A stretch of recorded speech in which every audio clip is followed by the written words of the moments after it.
नमस्कार साथियों, राजस्थान इंस्टीट्यूट के ऑनलाइन प्लेटफॉर्म पर आपका स्वागत एवं अभिनंदन है। दोस्तों, बाल विकास कंप्लीट हो चुका है। नेक्स्ट टॉपिक हमारा जो है स्टार्ट हो चुका है अधिगम, जो कि बहुत ही इंपॉर्टेंट टॉपिक है। कम से कम 2 क्वेश्चन तो इसमें से आप मानकर चलिए। हर एग्जाम में 2 से 3 क्वेश्चन इसमें से पूछे जाते हैं। बहुत ही इंपॉर्टेंट इंटरेस्टिंग टॉपिक है। अब इसको आज हम समझने वाले हैं अधिगम के बारे में कि अधिगम है क्या। अधिगम का मतलब होता है लर्निंग, इंग्लिश में बोलते हैं लर्निंग, सीखना। लेकिन वास्तविक रूप से हम अधिगम को सीखना नहीं मानेंगे। सीखने के साथ साथ उसका हमारे व्यवहार में स्थायी हो जाना है, क्या कहलाएगा? अधिगम। तो अधिगम की परिभाषा यहाँ पर ध्यान रखनी है। सीखने के साथ साथ व्यवहार में स्थायी परिवर्तन, सीखने के साथ साथ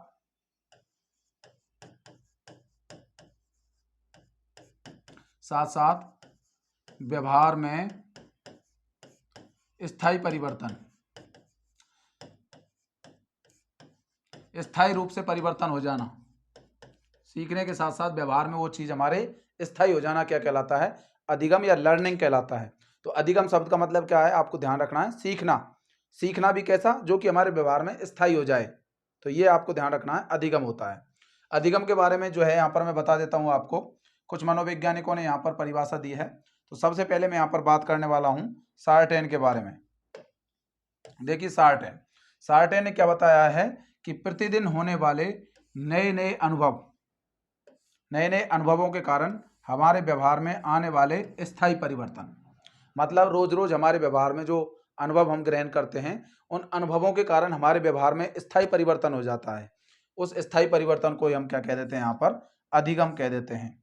तो ये सार्टेन की परिभाषा है अधिगम के बारे में। देखिए वुडवर्थ की बात करेंगे हम। वुडवर्थ क्या कहता है कि सीखना जो होता है मतलब अधिगम विकास की एक प्रक्रिया होती है, एक प्रोसेस है, डेवलपमेंट की एक प्रोसेस है। मतलब धीरे धीरे विकास के बारे में हमको बताती है। तो यहाँ पर ये आपको ध्यान रखने हैं सार्टेन और वुडवर्थ की परिभाषा। नेक्स्ट हम यहाँ पर बात करने वाले हैं अधिगम की यहाँ पर अवधारणाओं के बारे में कि अधिगम की क्या क्या अवधारणा है। और यहाँ पर मैं बात करने वाला हूँ कुछ मनोवैज्ञानिकों की, जो कि यहाँ पर जो है अधिगम की अवधारणाओं के बारे में विस्तृत व्याख्या करते हैं। देखते हैं हम सबसे पहले यहाँ पर वुडवर्थ के बारे में। तो वुडवर्थ ने क्या बताया है, देखते हैं हम वुडवर्थ के बारे में।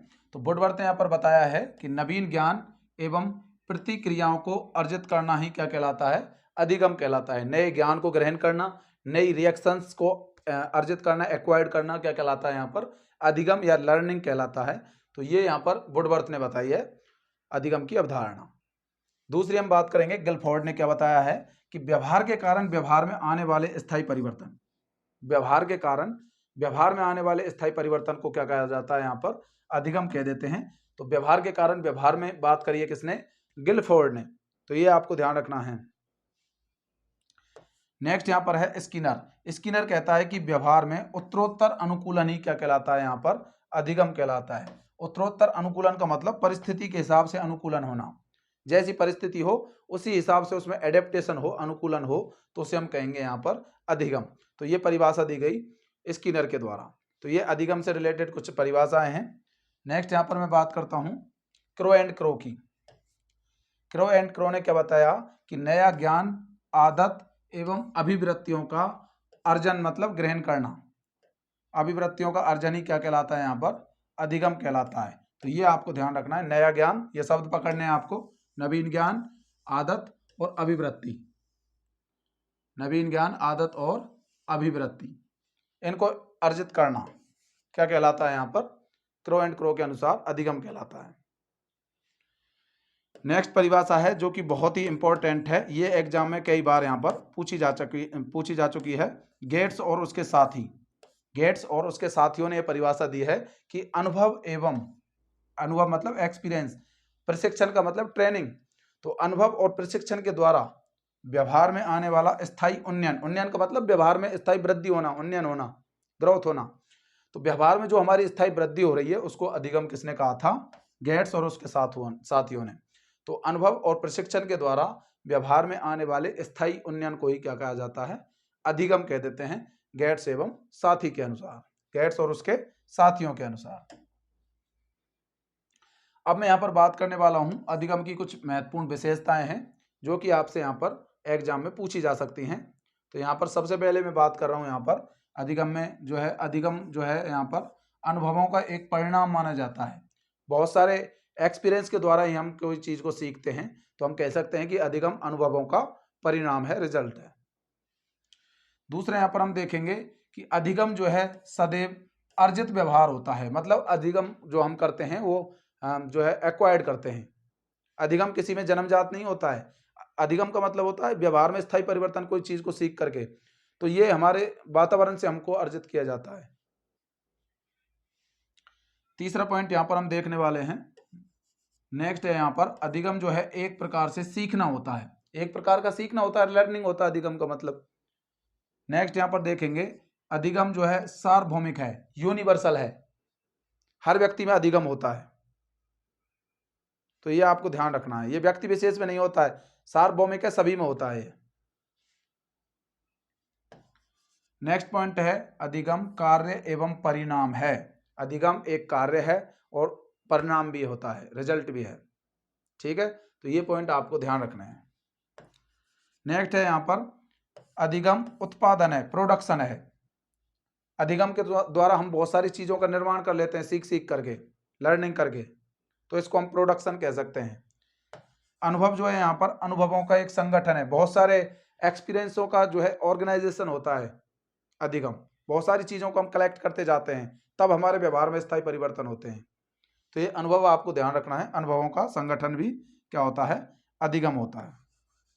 नेक्स्ट पॉइंट है अधिगम जो है अनुभव और प्रशिक्षण का परिणाम है।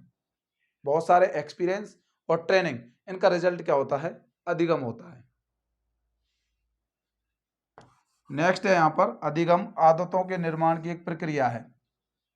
आदतों के निर्माण की एक प्रक्रिया, process of formation of habits. मतलब अधिगम के द्वारा हमारे जो है शरीर में आदतों का निर्माण होता है।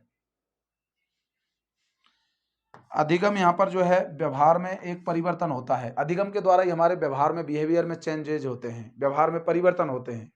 तो अधिगम की महत्वपूर्ण विशेषता है जो आपसे एग्जाम में यहाँ पर पूछी जा सकती हैं, ये आपको याद रखनी होंगी। अब नेक्स्ट यहाँ पर मैं बात करने वाला हूं अधिगम की अवस्थाओं के बारे में। अधिगम की अवस्थाओं का मतलब होता है सीखने में उतार चढ़ाव। अधिगम जब कोई व्यक्ति करता है, मतलब कोई चीज सीखता है, तो कभी वो ज्यादा सीखता है, कभी कम सीखता है। कभी उसका दिमाग बिल्कुल रिलैक्स होता है तो आसानी से सीख लेता है, कभी वो बोर हो जाता है तो देरी से सीखता है। तो इस वजह से हम कह सकते हैं कि अधिगम की जो प्रक्रिया होती है उसमें उतार चढ़ाव आता रहता है, जिसे हम अधिगम की अवस्थाएं कह देते हैं। तो अधिगम की अवस्थाओं में सबसे पहले हम बात करेंगे प्रारंभिक अवस्था की। 3 अवस्थाएं होती हैं अधिगम की, ये आपको ध्यान रखना है। 3 अवस्थाएं होती हैं। पहली है यहाँ पर प्रारंभिक अवस्था, जिसमें बालक जो है प्रारंभ में अत्यधिक ऊर्जावान होता है, इस वजह से वो तीव्रता से और अधिक मात्रा में यहाँ पर सीखता है। बालक जो होता है प्रारंभ में बहुत ज्यादा एनर्जी होती है बालक में, इस वजह से वो जल्दी जल्दी यहाँ पर सीख लेता है।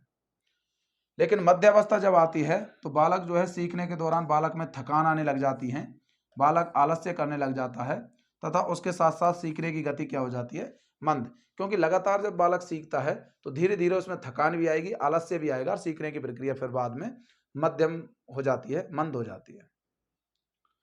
तीसरी अवस्था है यहाँ पर अंतिम अवस्था, जिसमें सीखने के दौरान एक ऐसा समय आता है कि बालक का सीखना जो है चरम सीमा पर यहाँ पर पहुंच जाता है और वह सीखना बिल्कुल बंद कर देता है। मतलब एक ऐसा स्तर आएगा बालक में कि सीखना बिल्कुल बंद हो जाएगा, बिल्कुल दिमाग उसका बोर हो जाएगा, फिर वो उससे आगे नहीं सीख पाता है। तो हम कह देते हैं कि अंतिम अवस्था में बालक में सीखना बिल्कुल बंद हो जाता है। तो 3 अवस्थाएं मैंने यहाँ पर बताई है अधिगम की। प्रारंभिक अवस्था, जिसमें बालक में बहुत ज्यादा एनर्जी होती है, बहुत ज्यादा सीखता है, तीव्रता से सीखता है, अधिक मात्रा में सीखता है। मध्यम अवस्था में बालक जो होता है उसमें थकान आ जाती है, आलस्य आ जाता है, इसलिए वो मंद गति से सीखता है।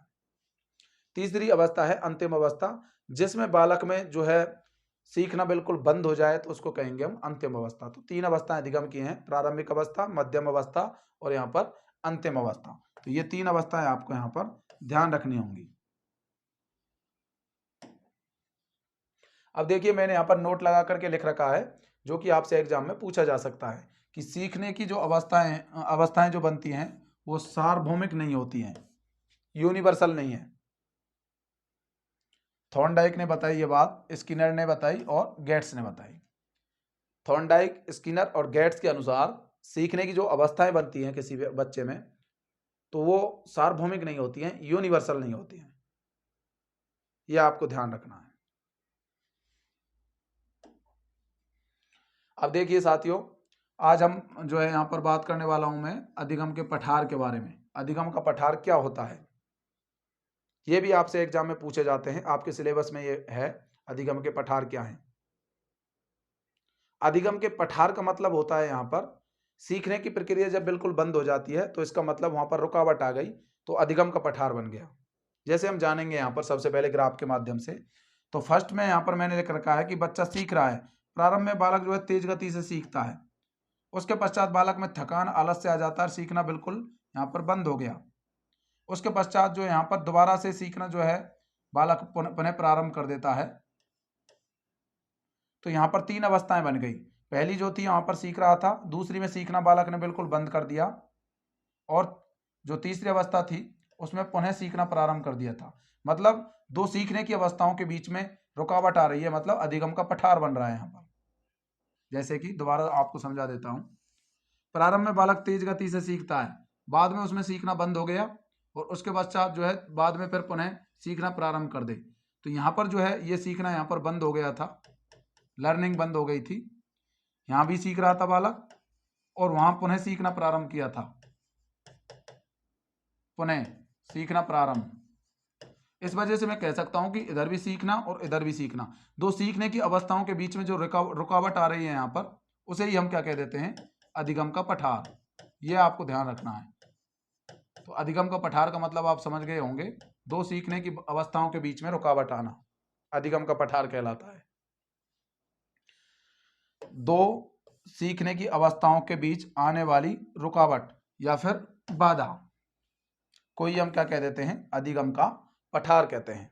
बालक प्रारंभ में सीखता है, बाद में सीखना बंद और अंत में पुनः सीखना प्रारंभ कर देता है, तो इसे हम अधिगम का पठार यहाँ पर कह देते हैं। तो ये अधिगम के पठार के बारे में आपसे पूछा जा सकता है। अब अधिगम का पठार क्यों बनता है, उसके कुछ कारण होते हैं, उन कारणों के बारे में जानते हैं। देखिए पहला यहाँ पर कारण है फर्स्ट, कि बालक की सीखने की इच्छा होती है। बालक की सीखने की इच्छा होगी तो बालक सीखेगा, उसके पश्चात थकान आएगी तो बालक सीखना बंद कर देगा, तभी अधिगम का पठार बन जाता है। तो अधिगम का पठार बनने का कारण सीखने की इच्छा, बालक सीखेगा तभी तो अधिगम का पठार बनेगा। मैंने कहा है कि 2 सीखने की अवस्थाओं के बीच में अधिगम का पठार बन रहा है, बालक सीखना प्रारंभ करेगा तभी तो अधिगम का पठार बनेगा। तो मुख्य कारण हो गया इसका एक, ये सीखने की इच्छा। दूसरा पॉइंट है यहाँ पर शिक्षक की शिक्षण विधि, टीचिंग मेथड। शिक्षक किस प्रकार से पढ़ा रहा है, अच्छा पढ़ा रहा है तो बालक तेजी से सीखेगा, यदि टीचिंग मेथड उसका खराब है तो बालक बोर हो जाएगा, सीखना बंद कर देगा, इस प्रकार अधिगम का पठार बन जाएगा।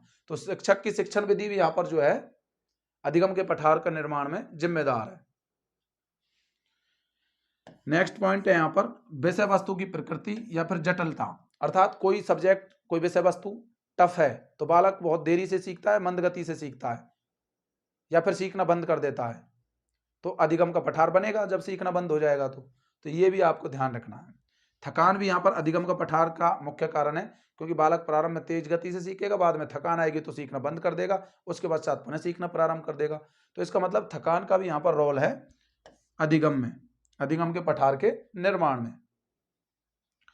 नेक्स्ट यहाँ पर पॉइंट है बिंदु का परिवर्तन। मैंने यहाँ पर बताया था आपको, पहले फर्स्ट में यहाँ पर जो है बालक सीख रहा था यहाँ तक, नेक्स्ट बिंदु पर बालक सीखना बंद कर देता है,